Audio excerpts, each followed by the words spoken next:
Panjangnya sampai tahun 2025 ingin menjadikan Depok kota niaga dan jasa yang berwawasan lingkungan dan religius.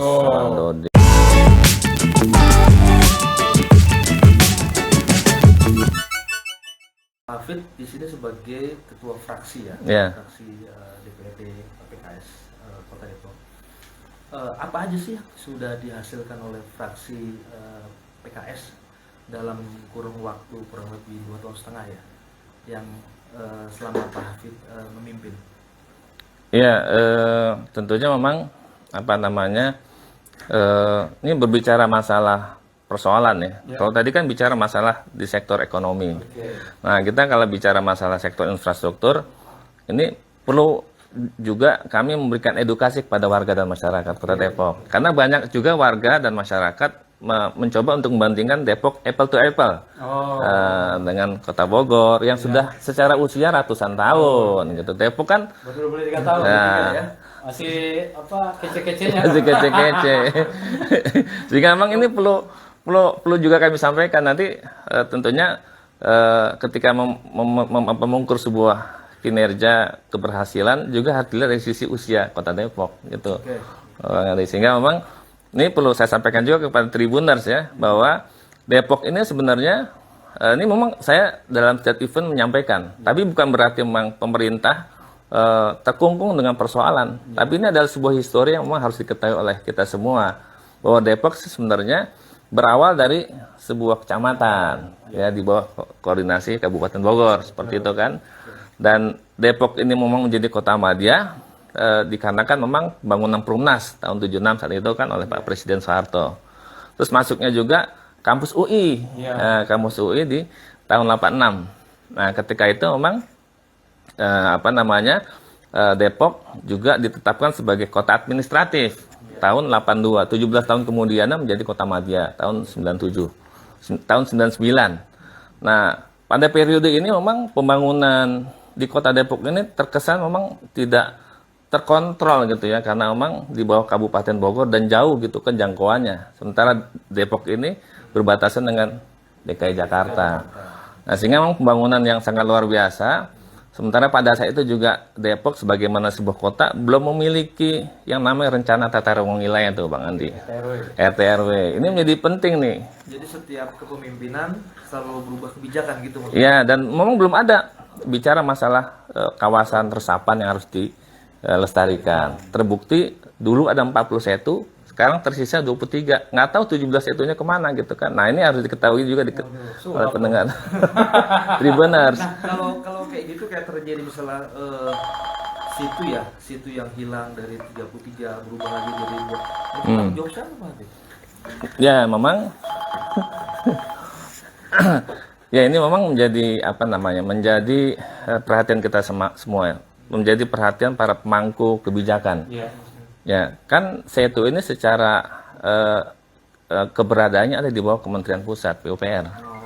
Ya, emang unik juga nih.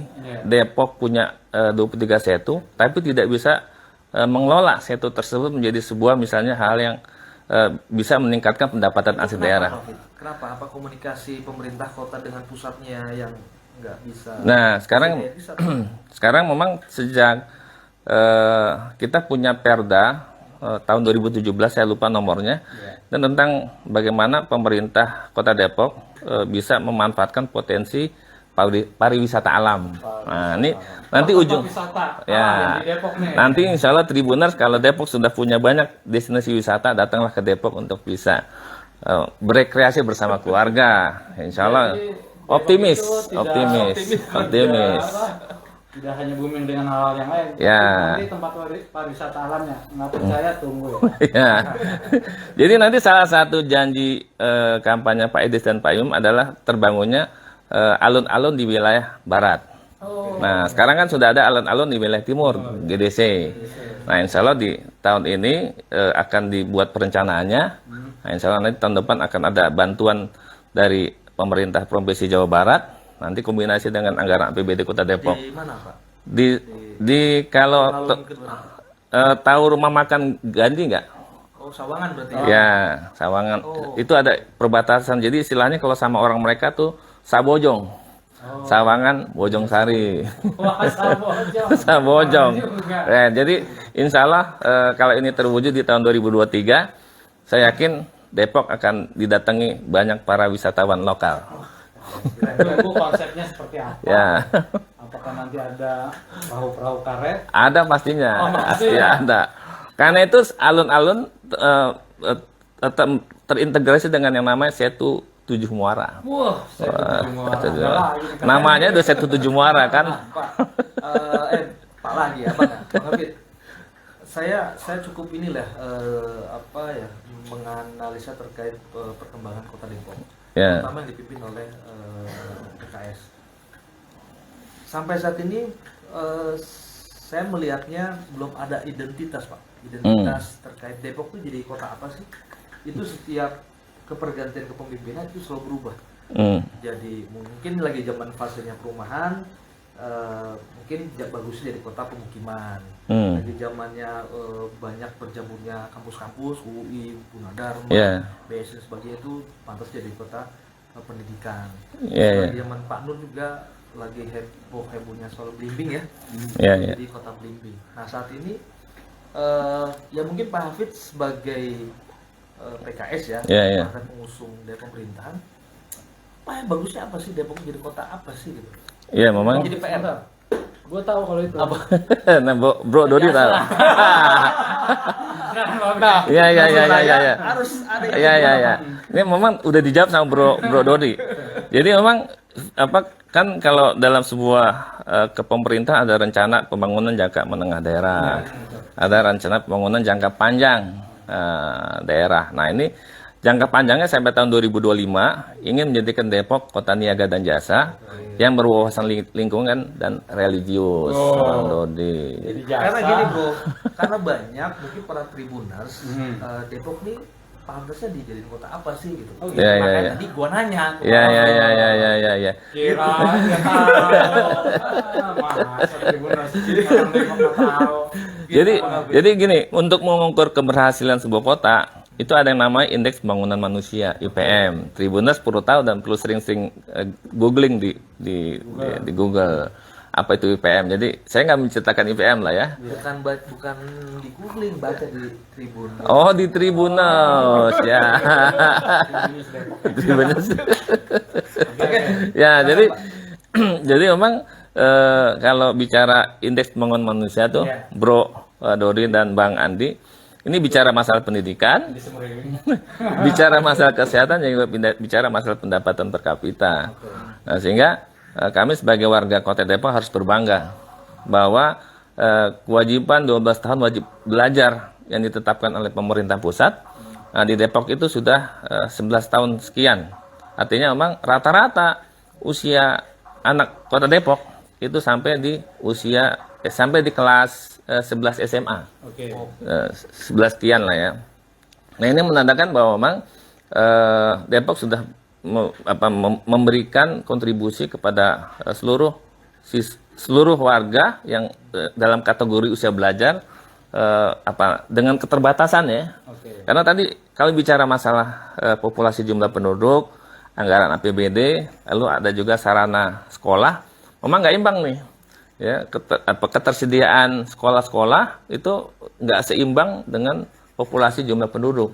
Jadi banyak orang luar Depok masuk ke Depok itu dengan membawa keluarganya. Nah, sehingga ketika mereka datang ke Depok, anak-anak ini kan harus disekolahkan di Kota Depok. Nah, di dalam kondisi seperti ini Depok tetap survive untuk bisa memberikan edukasi memberikan sarana pendidikan kepada warga Kota Depok yang masih dalam kategori usia belajar. Jadi tidak sebanding antara pertumbuhan sekolah dengan pertumbuhan jumlah penduduk ya? Ya, seperti itu.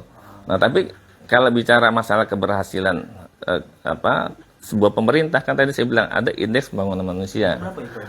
Nah, IPM itu yang IPM itu 84, itu tertinggi ketiga di Jawa Barat. Keren.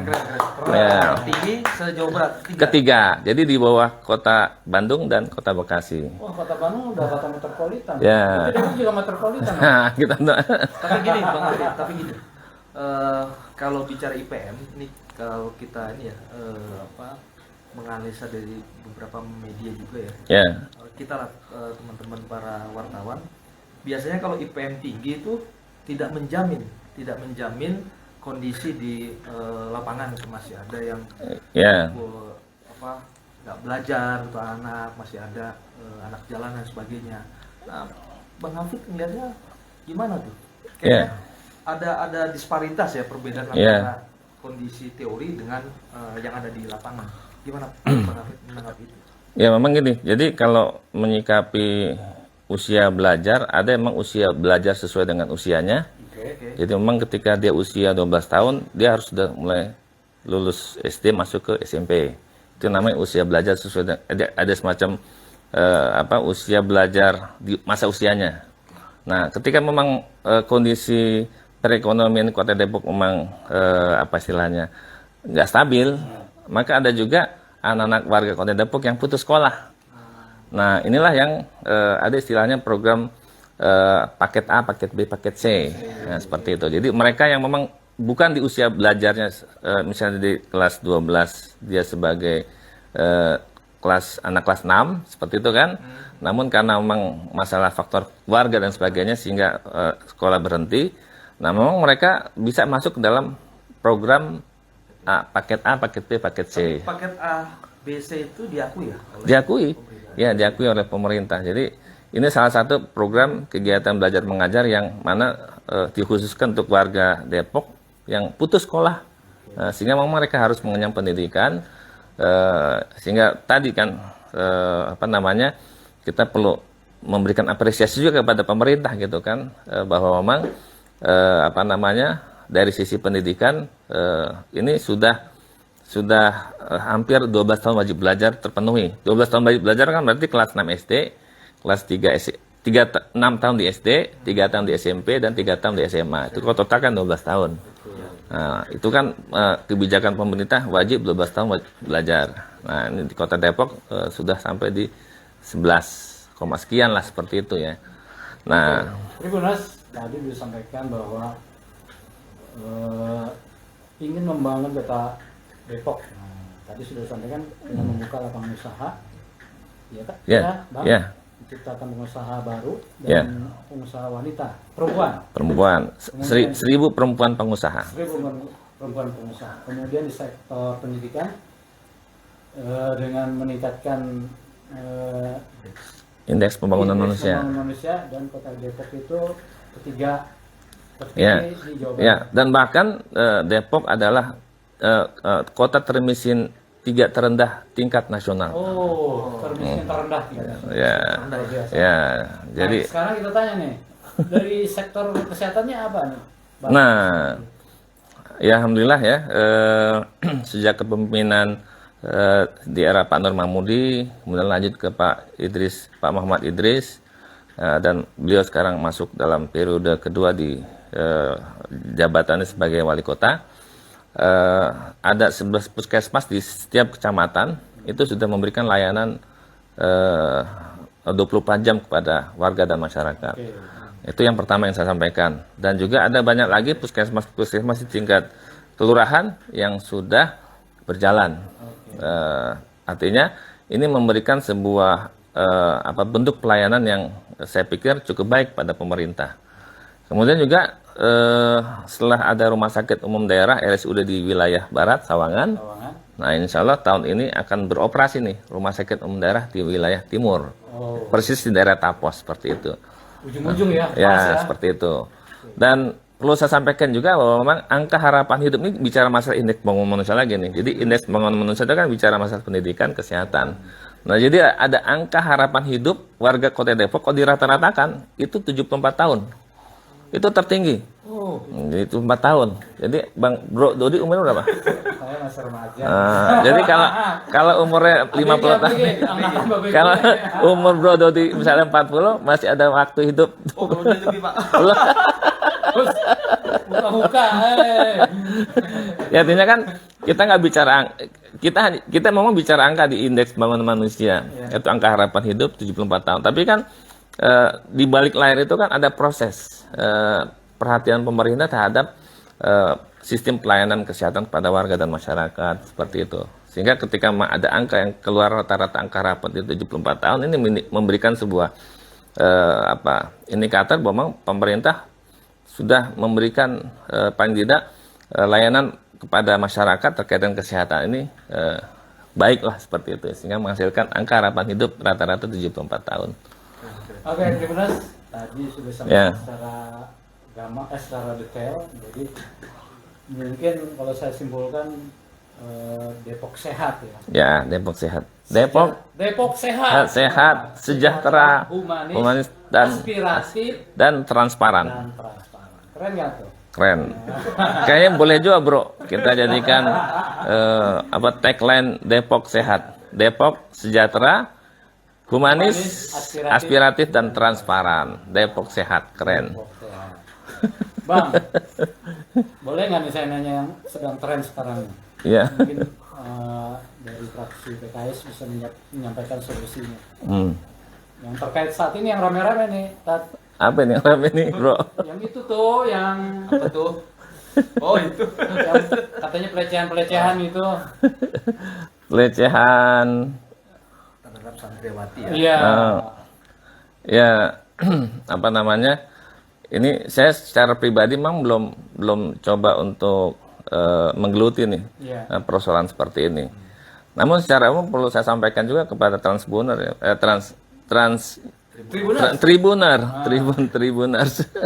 ya, Tribuners ya, bahwa memang apa namanya, bicara masalah pelecehan, Depok ini kan kota layak anak dan sudah dapat predikat Nindya yang keempat secara berturut-turut.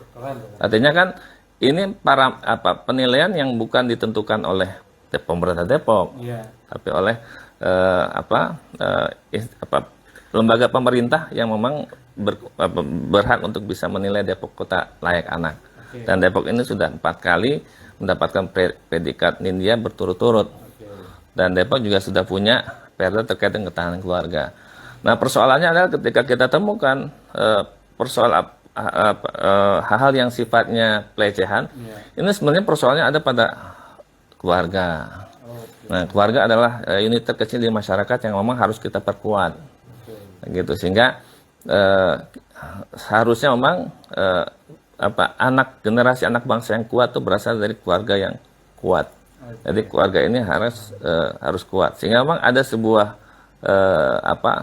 pasal di dalam kebijakan pemerintah Kota Depok yang memang belum populer dan belum disosialisasikan secara merata. Ini kaitan dengan kebijakan mematikan televisi. Ini memang sudah kembali sudah ada. Jadi bagaimana memang pemerintah meminta kepada orang tua untuk mematikan televisi di antara jam 6 sore sampai jam 9 malam. Ini bukan sekedar mematikan televisi, tapi bagaimana membangun komunikasi antara orang tua dengan anak. Jadi orang tua harus bertanya kan kepada si anak nih, nah itu kan, Bro, hari ini ngapain aja gitu kan. Bagaimana persoalan misalnya sekolah seperti itu, bergaul dengan siapa aja seperti itu. Nah, kalau ini terbangun, ya mudah-mudahan terjadi semacam upaya-upaya untuk bisa meningkat istilahnya, menghindari persoalan-persoalan seperti itu ya. Termasuk juga memang ini Depok ini kan memang tingkat kemajumukannya sangat tinggi nih. Sehingga memang perlu kita memberikan edukasi kepada si anak ketika terjadi pelecehan, mereka harus bisa menyuarakan itu. Berani. Ini persoalannya kadang ketika si anak ini menjadi korban pelecehan, dia dimarahin atau dia dikucilkan atau dia nggak berani untuk membicarakan kepada orang tuanya. Nah, persoalannya adalah mereka tuh lebih suka dan lebih nyaman curhat di medsos tuh, Bro. Nah, ini yang menjadi persoalan. Suratnya abang Bro aja. Curhat sama kami nggak apa-apa, nanti kita ada layanan konsultasi kepada. Memang ada, kita di DPD PKS Kota Depok tuh ada Rumah Keluarga Indonesia. Nah, salah satu programnya adalah konseling kepada khususnya para pemuda dan remaja yang membutuhkan konsultasi. Tadi juga kayaknya untuk salah satu cara bagaimana milenial itu atau anak-anak generasi sekarang tidak tergantung dengan gadget ya. Ya, betul. Ya, memang ini juga persoalan juga nih. Banyak orang tua kita yang apa namanya gaptek nih bro, Oh, gaptek terhadap teknologi. Ya, sehingga kadang anaknya udah sangat mahir gitu kan menggunakan handphone. Nah si bapak atau si ibu tuh gaptek sehingga Ketinggalan zaman ya. Oke, Iya. Tribuners, tadi sudah disampaikan secara gamblang oleh Bang Hafid bagaimana upaya untuk menekan terjadinya tindak asusila di Iya. kalangan muda di Kota Depok. Peran orang tua menjadi sangat penting di sini, bahwa orang tua ya sebagai madrasah di Nah. rumah bagi anak-anaknya. Bro Dodi mengistilahkan madrasah bagus. Nah, artinya orang tua harus dekat-dekatlah sama anak Ya. sehingga tindak kekerasan fisik, verbal, non-verbal dan pelecehan seksual dapat dihindari kepada anak-anak kita, terutama anak-anak di Kota Depok. Ya. Begitu ya Bang Hafid. Terima kasih Bro Dodi Ya, dan Bang terima kasih, Andi. terima kasih, Bang. Terima kasih Ini juga. Tribuners, wawancara Ya. eksklusif kita bersama Bang Hafid, Ketua Fraksi DPRD, Fraksi PKS DPRD Kota Ya. Depok. Sampai berjumpa lagi dalam Ya. program Depok hari ini. Ya. Tunggu Depok sehat. Depok sehat. Assalamualaikum warahmatullahi wabarakatuh. Waalaikumsalam warahmatullahi wabarakatuh. Terima kasih Bang Hafid. Ya, sama-sama. Ya.